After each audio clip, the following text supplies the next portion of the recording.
The only thing that has changed is the ambition I have. I am still a young person. Yeah. I am still unemployed, and I want to be an elected leader.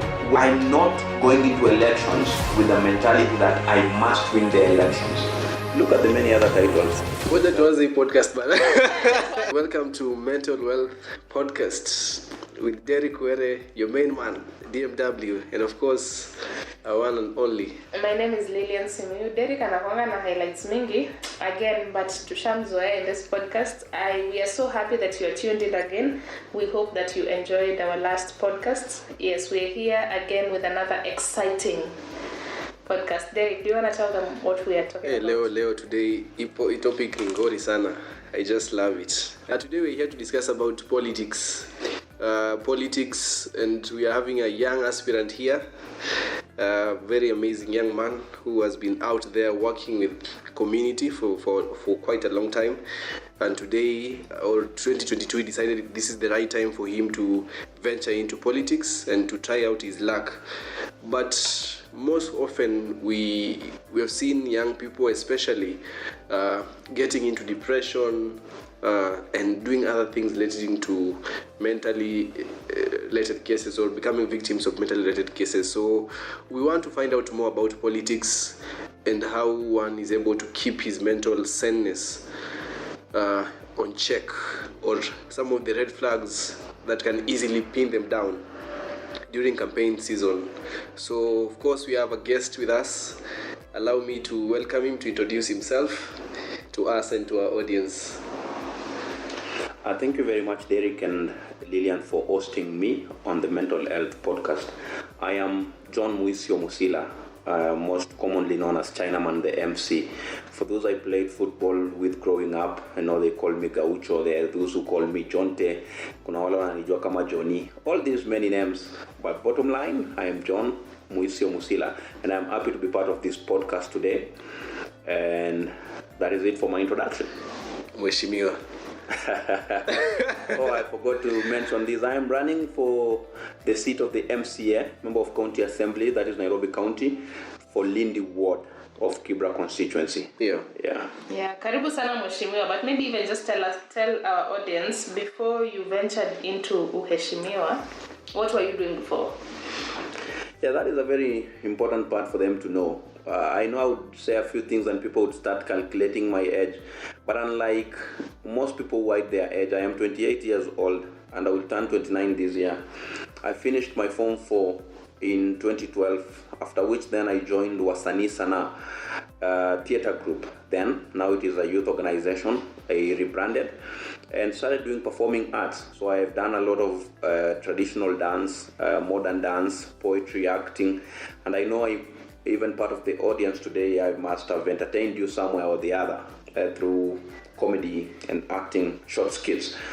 I also am a graduate of electrical engineering from the Technical University of Kenya. Took power options major, and that I graduated last year. So what I've been doing is community organizing. I have done a lot of community work with a number of organizations. I did some work with MSF as an educator in their facilities. I have done work with Women Empowerment Link, that is well. I have done quite substantive work around community work on social justice in the community. I'm also a human rights activist, but my point of entry in human rights activism is not only demonstrations, but having the logic behind things. So I've always focused on creating empowerment through education in communities, and that is why I loved what Wasanii Sana does. Short skits for empowerment. It is not as human rights activists to always be speaking for our communities, but communities being empowered enough to be able to speak for themselves. I have a specific bias on youth, the leadership and governance. I know I've done things on gender, I've done things on corruption, done things, but I know all these things narrow down or zero into governance. If there is poor governance, then there is every other thing poor. I always use this tagline that bad leadership is recipe for bad governance, and bad governance is recipe for bad life. Yeah. So to improve lives, we must first correct leadership. So I will maybe now say further, moving forward into the conversation, because we're talking politics. Yeah. And politics again is an equator to leadership. Yeah. And of course that is where we're going. Okay, asante sana for that introduction, and I like the way you have told us about what you've been doing in regards to community, your passion for human rights. So is this where you saw the gap, for example, for you to venture into politics, into elective position, or what? Yeah, that is a very important point to also look at it from. I think from the interactions I have done, being what I have been, is I've realized that there is a lot of things in these communities that are a failure because of the bad leadership that we have. So being an active citizen who sees and observes things happening in their community, and now particularly Lindy Ward, I've seen that for the last 15 years, we've had a failure in even having government projects run in that community because of bad leadership. And so I felt like I have all it takes. I've been able to connect a couple of people to opportunities. I've been able to represent people where they were aggrieved. I've been in a position to even stand in for people who were being oppressed. And so this is qualities of a leader that we need. So I also need to stand for them now holistically as a community.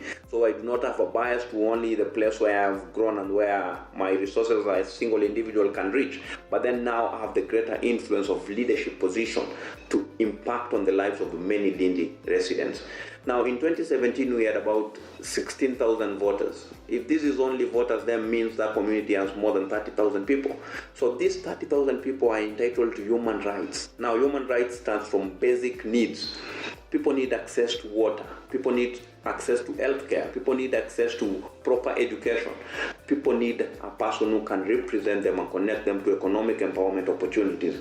So if we don't have this, and I am this person who knows how these things can be done, and I sit back and watch another 5 years lost, will that be fair to that community? Of course not. And then that was a motivator for me to get into politics. Wow, that is very courageous, because I'm sure even you, Derek, you've seen something wrong with the community, but you're here, seated.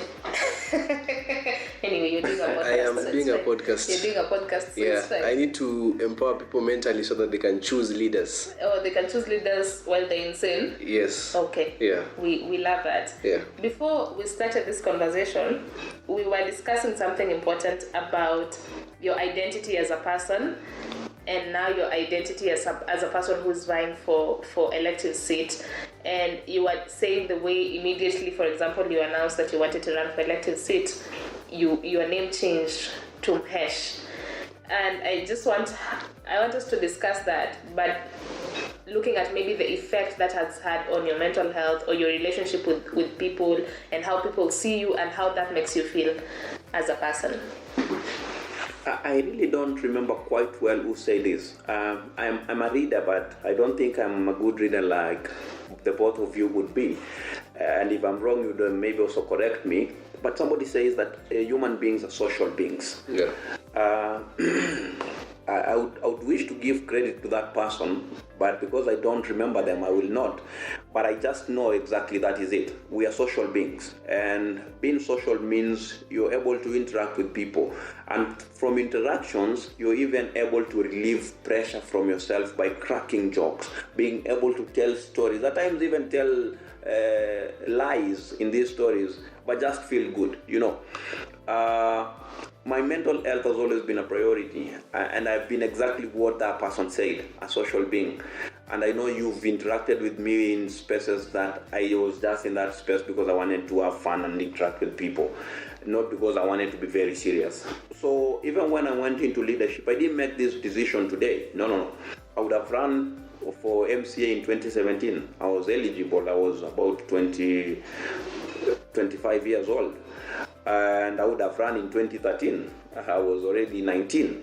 But I chose not to run then because I didn't think I had the mental ability to take the pressure that comes with political leadership. So this was opportune time for me to run because I've done everything humanly possible for me to be safe when I ran for this office. So one of the things that I have not done is I have not taken the entitlement that comes with the title. Mheshimiwa. And every other person now expect, because they've called you that, to fit some character. You change your dress code, change the way you interact with people, But then now for me, nothing has changed. Same dress code. Bado unatembea kwa miguu. Ule. And you've seen I've come here with my megaphone. This guy is walking around with his tools of trade. He has a megaphone here. Tukimaliza yani tunaingia rally. Yeah, you've seen me with my megaphone. Ideally, any other politicians, most of the season, will give that megaphone to somebody else to do it on themselves. Yeah. It's kind of kama yeye. So I've kept that. And I talk to people while sit in bases I used to sit. You find me pooling. I used to play pool. I'm there. Weekend, let's go swimming. I'm there. Because that is what has been me. Nothing much has changed. The only thing that has changed is the ambition in my young age to become a politically elected leader. I mean, how are you doing all this? I mean, you're not changing your dress code. Kama ni bezi ya mtura, you're still found there. Yeah, I think how do you maintain not to be pressured into quote unquote appearing like I'm heshimiwa? It is the whole thing on preparation. Like I said, I didn't think of running today. I've always thought of running and being elected because I've been a leader for the longest time. Actually, for the longest time that I can't even remember the first time I was a leader. It must have been in primary. And I went all through being a leader into secondary. And I've had good and bad instances as a leader. I've been attacked by students for being holding high integrity levels, wanting people to always do right, and you know all that. So Kenyans have always loved impunity, even from school level. I bet yes, because no, I think you're right, because I didn't disagree with anyone who was doing the right thing. Yeah. I only disagreed with people who did the wrong thing and wanted me to cushion them. Yeah. So every time I cushioned them, I was their friends, but every time I didn't fall on their sides, you were not. I was on the wrong side. Yeah. So I've kept doing this. I've kept feeling for people. And one of the things that even my own mom agrees is I've always stood by the virtues that I stand for. Truth, honesty, fairness, and of course the respect for human rights. Upholding everyone's dignity. I've had opportunities and I would tell my mom, because I don't know women who can benefit, bring me 10 vulnerable women. Don't bring me your friends, because that is what I stand for. I want to share these opportunities equitably, and equity then means uplift the person who is in the lowest cadre to at least match the standards of every other person. Yeah. So if I took my mom's friend, for example, or my own friends, maybe I will not be reaching to the vulnerable. Let me ask you, you're making this sound simple. I don't know if it's as simple as it is, but anyway, you said you have prepared for this for quite a while. How do you maintain your boundary with people? You know, I've been active in politics before, supporting other candidates, not vying, Lillian, so that our listeners know I'm not. For the records, I have not shown my interest yet, but I'm preparing. People want to say, I can make a good leader. Anyway, how do you maintain your boundary? How do you, people come, you know, as a politician, people come to your doorstep, sina unga, I don't have this, I need this. How do you maintain your boundary and you know you cannot go beyond this, you know, to leave yourself without anything? How do you maintain that boundary? I think it was key for you to hear me mention my virtues, because that is what guide me. Truth, honesty, transparency, and of course the respect for the rule of law. Now look here. I am not able to solve your problem, and that is what is true. You are contesting and you're telling us you're not able to solve my problem. Exactly. You are expecting those citizens I have an idea that can solve your problems, but I don't have a solution to your problem now. A sort of a here and now solution. Exactly. For this is what I am saying. I know it is human nature to be satisfied by temporary satisfaction. Yeah. That I bought you unga today. But what happens in the next 5 years? Will I be able to buy you unga every single day? Yeah. If not, then I am not solving any of your problems. Now I'm coming here to tell you, look here. I am a young person struggling the same way you're struggling in the same wood. Our only difference is I have an ambition to be your leader, your area representative. Now what comes with being the leader is I command some influence. I will knock into doors where opportunities are available for the people of Lindi, and they will open them for me because of the title, MCA Lindi Ward. But as we speak now, there are only few doors I can knock and get open to because these are people I have worked with. Now these opportunities I have now cannot solve all the people's problem in Lindi. And so the truth of the matter is I am not able to solve all your problems now. Actually, at some point, I am even struggling with my own bills. I need to pay my own rent. I need to have my own clothing. I need to feed myself. And I'm at times not even able to sufficiently do all that. But I still have the ambition to be the leader. Yeah. So even as I'm seeking employment, I am telling the truth. I'm not going to lie to you that I'm going to pay for your child's school fees. I am not able to. In some instances, I will connect you to organizations that can do that. But if these organizations also don't have that opportunity, I will tell you the truth, I'm not able to do that now. But now look here. This is not a race against yourself. It's a race against other able men, women outside there, and they're vying for this position. Beautiful. In class, in school, I was always worried about my grades, the position and everything. Tell us, it doesn't disturb you, not even an iota of it. Like you feel like I'm not doing enough for my people. I need to overstretch. I need to look for more money. I need to, work, and burn the midnight oil to ensure that there's something for my community. It doesn't disturb you. But it really does disturb me. And that is why I am offering what all my competitors are not offering. I am offering leadership. Anyone who comes and flaunts how much money they have and even gives them in rallies and not offering a solution to problems is not worthy legislative leadership that is the norm of leadership in this country. Because what we need is people who will go into the assembly, discuss the welfare of Nairobi. And by welfare, I do not only mean health. I do not only mean education. I even mean beyond that. If a young person like you, Derek, younger than me, wants to start a business, for example, in Nairobi, so that you can be financially stable, you'll need about 7 licenses. 7 licenses for somebody who's never done business and earned profit. How are you going to make it?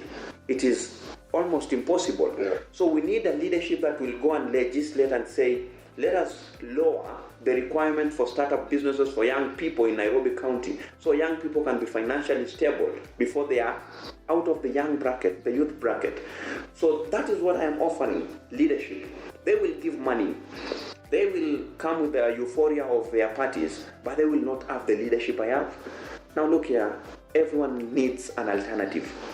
The community needs an alternative leader. We've tried people who had money before. We've tried people who went by party euphoria. We've tried people we loved because they were community members, but none of them offered a solution to these communities in their reign. Now we have the same people I'm competing against. I have leadership. Okay. So there is something you said earlier that I took note of. You said that earlier on you didn't run because you didn't have the mental capacity. So I would like you to tell our listeners, what kind of mental capacity or ability does one need to be able to handle the madness that is politics? By mental capacity means a lot of things. Number one, like they say, don't mix play and what is the other thing they say? Pleasure. Yeah, don't mix. I think it's business and pleasure. Mm-hmm, yeah, business. Yeah, because you lose one. My priorities were different at every given stage.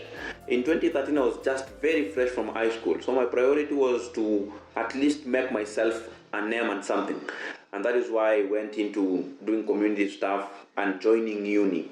In 2017, I had not cleared my uni. So my priority was to clear and have my papers.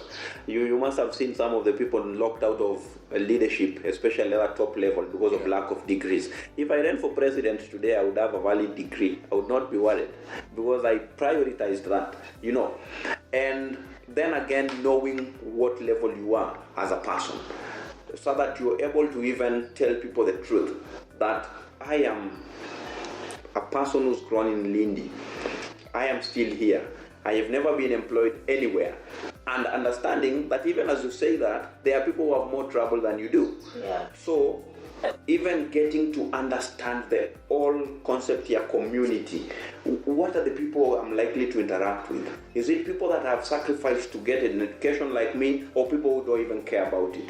And how do I deal with such people? So that understanding alone is enough preparedness. So now I am able to say the truth without fear. that watanijudge aje, ni ukweli sina. So when you're not able to say ukweli una, you will keep giving promises. And the promises will be like, I don't have now, I will give you tomorrow. Yeah. But you see, for me, I'm not even promising to give tomorrow or the entire of the 60 days of the campaigns. I am promising to do the most out of the position that is the MCL in the world for the 5 years. Even I had people say, women are not homogeneous. And the same way men are not homogeneous. That's true. You know, there are men who are very masculine because that is what they've grown into. They don't want to feel vulnerable. I can at times feel very vulnerable and even cry. Because you've allowed yourself to feel and express. This is my socialization. Okay. That I will express myself to the situation. I mean, look here. We all know mental health is in the three components of thinking, feeling, and acting, isn't it? Yes. So I think that I am okay, I feel that I am okay, and I act okay. Feel bad, think bad, act bad, and that is exactly what I'm gonna be. So I do not want to sink myself. So if I feel bad, and this is even why I don't do campaigns every single day. I take breaks. If I wake up and feel like I don't have the energy to go, I will not go. I will sleep all day. You're saying you cannot do what we see, the mega rallies. Within a day, people are doing 7, the next day they're doing 8 rallies. What kind of energy do these people have? You know? You know, for the presidency, it has no choice. These people want 9 million votes to win an election. Yeah. So and they've also built their own strength. One of the things they know for sure is immediately after election, they can rest. You know. But for us, we're only looking at about 18,000 votes.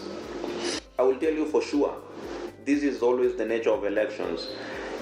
A person who's going to vote for you is already decided. A person who's not going to vote for you is already decided.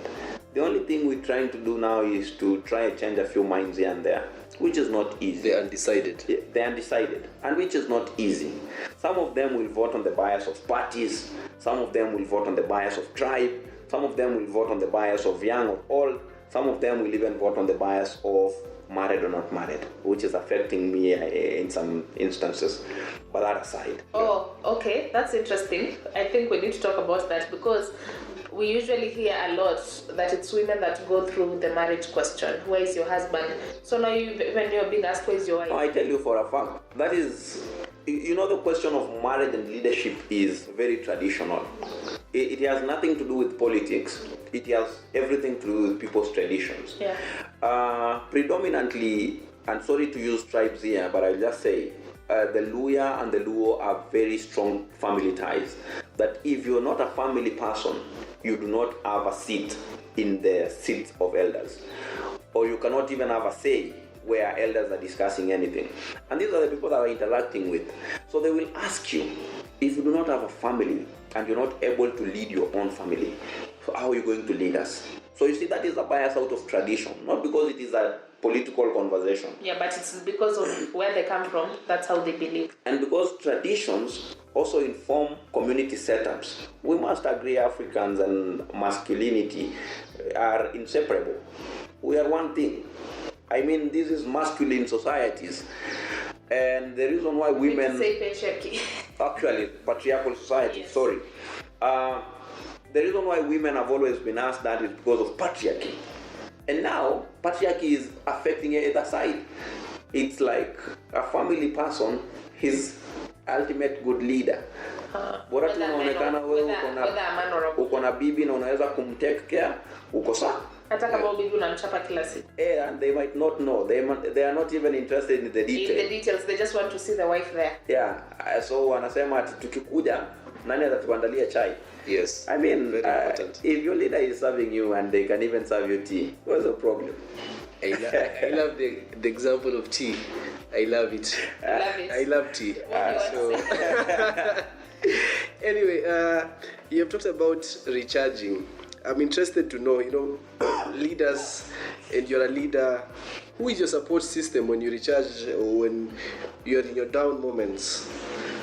So I think I've already alluded to that. that I have a very rich cycle of friends, a very rich one. And by friends, I mean all genders. Yes. I know whether we like it or not, women are good planners of hangout events than men, whether we like it or not. And men are very good because at times men are reckless. You go on adventures with men and they take the adventures that are more riskier than women. And so these are things that will uplift your adrenaline or just challenge your adrenaline levels, and you'll have a lot of fun and enjoy your experiences on that. So I bank on my friends heavily. I can tell you, Derek, for a fact that since I started, there are friends that have kept constant tab on me. Yeah. They're always checking on me. Yeah. And like, John, how are you? How you doing? How's politics? Oh, let's have a drink here. Yeah. Let's go out this time. Let's do this, Yeah. And these are the people. And then again, a supportive family. My mom, I think my mom has done more campaigns for me than I have done campaigns for myself. My siblings have encouraged me more than I've even encouraged myself.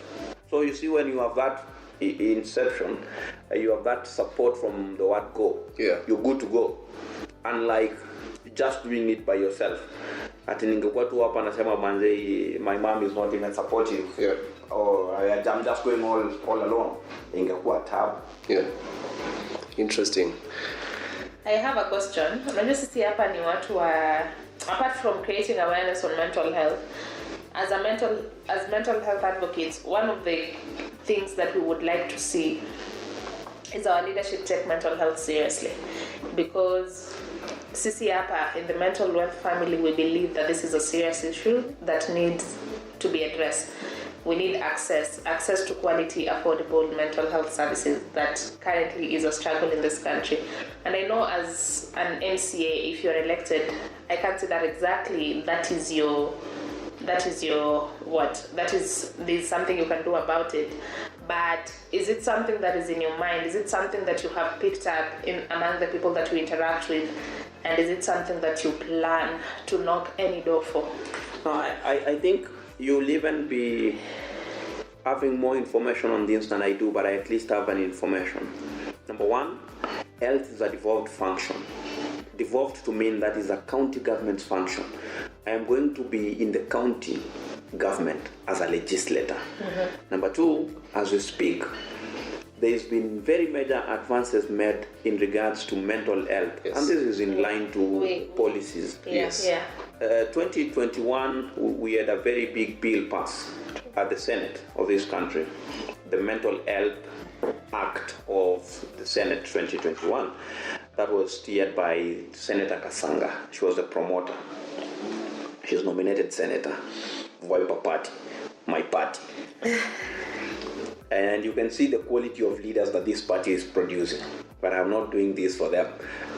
They're not paid for this. But what I'm trying to do, what I'm trying to say here is, in chapter 4 of the Kenyan Constitution, we're talking about fundamental health rights. And one of the health rights we're talking about, is health. Now, if health is default and it is a right, and this is where I'm going. I mean, we have proper policies now, but we have enough investment on structures to ensure that we have promotions, because by health would not only mean facilities where people go when it is going haywire. We mean promotion of education awareness on mental health, investment on maybe say recreation facilities within Nairobi County where people can always have fun to get distracted from the hustle and bustle of the city. Yeah. When people have all these facilities, a nice life, and we even talked about contributors of mental health problems, tough economy, tough life, and I'm talking about having policies pushed in this county assembly, reducing the cost of businesses in Nairobi. Again, when people are doing businesses without stress, mambo inakuwa ni sawa. Yeah. So it is top in my priority. I might not be going out here loudly and saying I have an agenda on mental health, but I have a whole agenda on health. On health. Where I am promoting it. And my way of looking at things, and I will insist on this, I'm not only looking at things in a straight line. I'm looking at them divergently. So that what does this lead in promotion of the other? Because mental health is in everything. Yeah. Okay. So I will say confidently that question, trust me when I'm in there. To do something. There's a lot that can be done. Yeah, I'm happy that you're looking at health. But you see, the reason why personally, I will always add mental health is because everyone has been talking about health, and even now we have universal health coverage. But when you look at mental health specifically, and the reason why I insist, there's still little going on. I acknowledge the policies, but in this country we know policy doesn't directly translate to impact. True. Because we have policies gathering dust. And when I ask you, because you know how a budget works in programs and sub-programs. And if a program is not championed for, like for example, as we are advocates for RAMCA, you have to go there and tell those MCAs, pre-NMS, please champion for more RAMCA budget. For RAMCA is under sexual reproductive health. Please champion for more. Then that sub-program has more budget. So yes, health is there as a general, but there's also need to champion for sub-programs to get budget, because those policies will not translate into impact if there's not a budget allocated. You understand? I get where you're coming from, and I appreciate that. But I will tell you, one of the major wins we had in the 2010 Constitution is the question on public participation. You see, again, even budget making process nowadays is not only a function of MCAs and committees in Parliament. It is more of a public thing. There is a Budgets and Appropriation Committee that is set up for Nairobi County. And this is the one that starts with receiving proposals for projects they can do. Now remember, every county has its annual development plan, ADPs, and the county integrated development plans. Yes. Now CIDPs are always 5 years. ADPs is always 1 year. So if the priority for this year is health, we will receive in committees at the inception stage of the budget making cycle the proposal for things that can be done in regards to health promotion for Nairobi County. Now this is where MCAs need to, in partnership with you people who are champions and organizations, inform them to slide their proposals to the committees before they come to the mega one, which is done in communities. I always look at them, because I've been part of these champions, as rubber stamping of this budget. True, it is. And I think that is where you were coming to. Yeah. So I want to be in this parliament.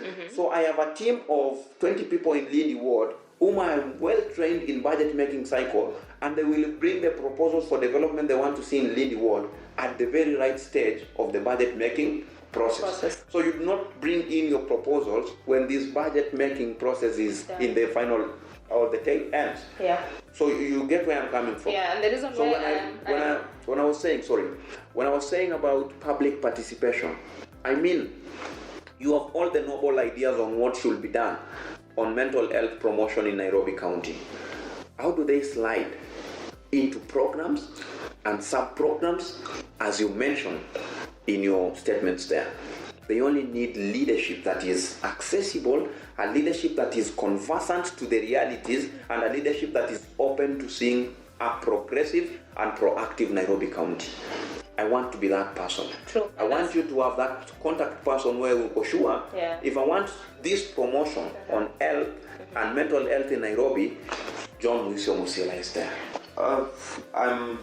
I think I said this, I'm open to anything, I expect anything, I prepared myself for this. And you mean rejection in regards to politics, isn't it? Yeah, when people now say you go to a particular region in Lindy Water, then they're like, they can't listen to you. I mean, they want...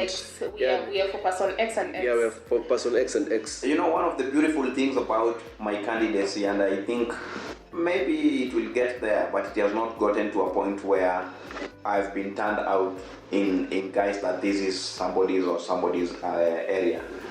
I've been received almost everywhere and I've been able to talk to. But one of the things I'm also sure is I expect anything. Yeah. We are more candidates, different candidates to say, but the same voter. Yeah. You know, the same electorate. All of us are going to ask for their support. if you have your own person that you're supporting, no problem. And saying it again cannot be used to your disadvantage. The whole thing is, I'm not going into elections with the mentality that I must win the elections. The elections will only be won. It is not a do or die. Yes, the elections will only be won by one person. So this is not a matter of life and death. No. There is much more to elections. We are trying to offer a solution to this community. If we can't do it through these elections, there's another elections in 2027. There's another elections in 2032. I will still be there if God allows me the blessings of life. But even without the political leadership, there's still many other opportunities to offer leadership in these communities. And I will still be there. So whether you going to agree to my advices now or not, no problem. But one of the things that I will say, let us do it respectfully so that we do not hurt others physically or emotionally. But at times emotionally you're not sure if you're hurting or not. But like I said, I am open. I don't do campaigns every day of the week. If I feel like the last 3 days have been more turbulent, I will take a 4 days rest to just heal and come back again. So campaigning is a full day. It's a full-time job, brother. But I mean, these are the only interviews where you only don't go on a single day. Go every day. Political leadership, you have the longest interviews. People are looking at your CV, and your CV means a lot. Do they actually ask? Because now if we have presidential candidates who don't even meet the requirements, what does that say about Kenyans? No, Kenyans do, but I will tell you what they ask in their CVs. Number one, for especially as MCS, unaishi wapi? So if you don't live within them, however much you've lived in that community, maybe in their checklist, you're being used. You're already not one of them. And number two, unafanya kazi gani? They just want to see how much money they can milk out of your pocket. Yeah. Wewe ni wa chama gani? These are the things they want in your CV. And when you respond out of order, at times it turns vibaya. But nonetheless, like I keep saying, I'm in the right side of history, that I tried to offer a solution to my community. So even if not now, history will always be there to say, John Muisyo Musila tried. Yeah. What would you tell somebody what would you tell first of all, what do we need to know as kawaida people when we're interacting with politicians, not politicians, like candidates? What do we need to know that we can do so that we make life easier for you guys in terms of like mental health wise? We are not extraordinary people. Mm-hmm. We are just people. You are just people. Yes. So treat us as that. If we are lucky to have something to share, accept. Yeah, if you're not, then you shouldn't be antagonized. If we don't have things to share at that particular instance, also accept, because it is the same thing. I would come to you and you're not able to offer anything, and I will have to accept. So I think let us treat politicians as human beings, who they are. These are not people that have come from the moon. And these are not people who have a money bank in their house where the moment they are leaving the house, they just grab and go. No. These are just normal human beings. I mean, for me, they even know me well. It's nothing much of an introduction I need to do. You've seen me dance on the streets. You've seen me acting on the streets. And you've never seen me employed anywhere. You've not seen me go abroad to bring money here. So what has changed? Nothing. There's this statement that Kenyans like to say that our leaders are bad, our leaders are evil, and things like that. Now you on the other side of leadership, what do you have to say about Kenyans? About CC, watu wa kawaida? I really don't know if I have anything much to say about Kenyans, but I just want to say that let us not be stupid. Let us not be stupid. And by that I mean, do not put in too much requirements on leadership than is proper leadership. We've gone to the extent that the community is saying, I know this leader is bound to fail, and so let us eat now so that they will have their tech for the 5 years they'll be in office. That is utmost stupidity. Because who compares the failures of the other to the failures of the next? If my predecessor has failed, doesn't mean I'm going to be a failure equally. We are not doing the same exam. I can only be judged against my own exam. So let us not stoop that low to normalize failure in leadership. Let us not stoop so low to put some caps on leadership that are not necessarily leadership. There is nowhere that money equates to good leadership. And there is nowhere that my tribe equates to good leadership. Good leadership equates to the qualities and the virtues of the person that you're voting into leadership. If you cannot get it from me, then it is in somebody else. Go for that person. And this is why you see in the run-up to elections, politicians have even encouraged their friends to move votes to where they are going to run so they can be voted by their friends. But how fair is that to their communities? I want the community to own up to their issues. And that is why I did not bring even a single friend to Lindy Ward. Because I want, if I am elected, the people of Lindy to hold me accountable. So if I fail, they would say it is our failure, we voted in a bad leader. If I accomplish, they will celebrate knowing they can own that leadership. Because imagine a friend of mine living in Pipeline coming to vote for me, another one living in Kawangware coming to vote for me, and immediately after elections, after they've casted their vote, they go back to where they belong. And if I fail, the people who are suffering is the Kawaida people of Lindy. Of what sense does that make? Doesn't make. So we even contribute to more troubles in that community than doing good. Yeah. So MCS disappear with bursary. So a parent, as their child sent out of school, they cannot do anything. So like we're saying, I'm looking at things very widely, even in the mental health now of the community. Huu ni mtoto, amefukuzwa shule, you're not able to pay. The MCA who's supposed to give you bursary does not care because only 1% of votes from that area contributed to their win. So even if they disappear, they're not disadvantaging anyone in their mindset. So we affect the community at large. Wow, interesting. I know we've been talking for a while now. Derek, do you have any? No, I'm impressed with how Chinaman the MC, now Chinaman the MCA is, handling things, and the fact that he has people to support him. He's so much informed and aware about himself and the extent he can go and what he wants to do for the people, and that is the most important thing.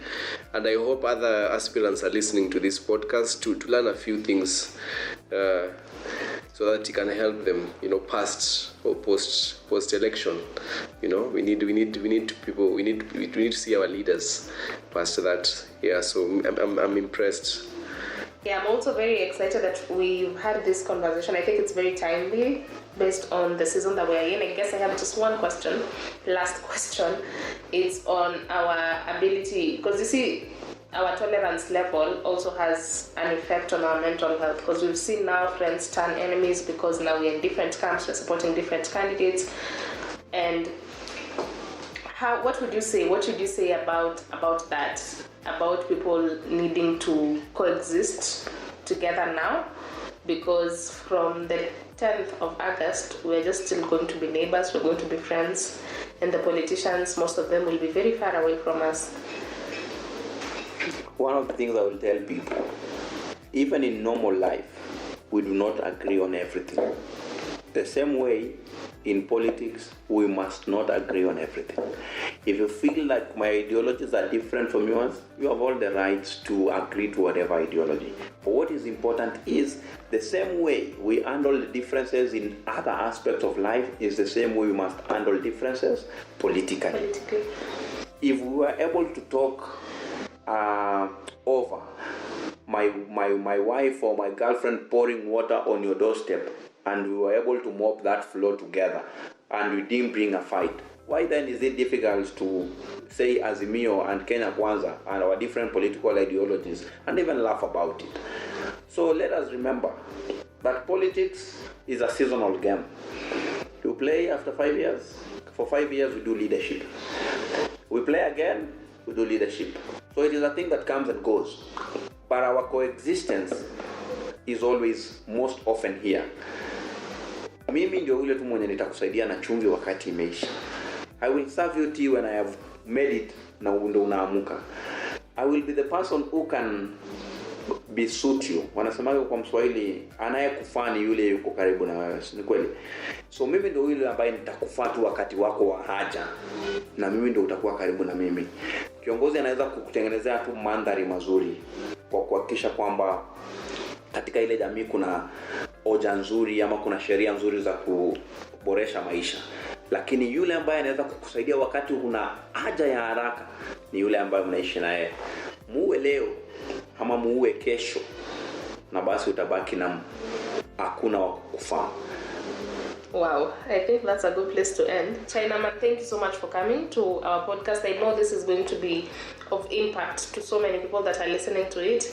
Here from the Mental Wealth Podcast, we wish you the best, and we are very proud and happy that you're prioritizing your mental health even in this season. And with that, guys, I am out. Do you guys want to say bye? Thank you very much for listening in.